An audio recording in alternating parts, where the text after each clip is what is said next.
जुगे जुगे जी मोरा हो, जुगे जुगे जी मोरे बबुआ दुलारुआ, जीते वाहन देवता से करब हम अरजिया। ए हो सखी भूखबे, ए हो सखी भूखब हम जितिया के परबिया। बड़ा भारी होला सखी जितिया के परबिया। ए हो सखी भूखब हम जितिया के परबिया। बड़ा भारी होला सखी। 3 दिन के होला सखी पावन परबिया। नहाया खाया उपवास पारन के बबिधिया। 3 दिन के होला सखी पावन परबिया। नहाया खाया उपवास पारन के बबिधिया। आसिन अन्हारिया के अष्टमी के तिथि के, जितिया पूजा सखी निर्व्रत रखी के।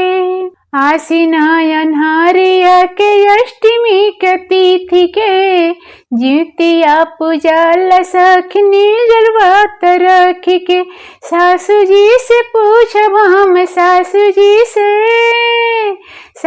जी से पूछब कुल व्रत के नियमिया। ए हो सखी भूखब हम जितिया के परबिया। ए हो सखी भूखब हम जितिया के परबिया। बड़ा भारी होला सखी जितिया के परबिया। ए हो सखी भूखब हम। सप्तमी के दिन होला गंगा स्नानवा। नौनी संगे मड़ुआ बरती खाली एही दिनवा। नेनुआ के पात पर पुआ पकवानवा। चील्हे सियारिन के दिहल जाला भोगवा। गोतनी संगे करब हम, गोतनी संगे करब हम भोर में सरगहिया। ए हो सखी भूखब हम जितिया के परबिया।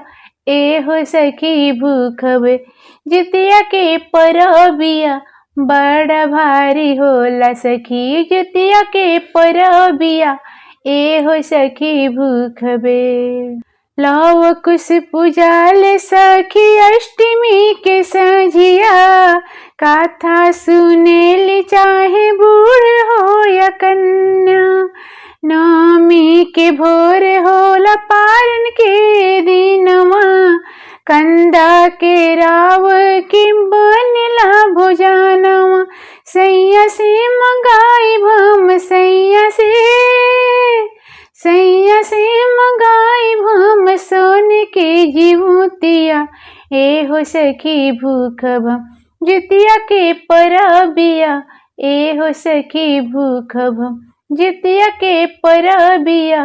बड़ा भारी होला सखी जितिया के परबिया। बड़ा भारी होला सखी जितिया के परबिया। ए हो सखी भूखब हम जितिया के परबिया। ए हो सखी भूखब हम जुगे जुगे जी मोरे हो, जुगे जुगे जी मोरे बबुआ दुलारुआ। जीवते वाहन देवता से करब हम अरजिया। ए हो सखी भूखब हम जितिया के परबिया। ए हो सखी भूखब हम जितिया के परबिया। बड़ा भारी होला सखी जितिया के परबिया। बड़ा भारी होला सखी।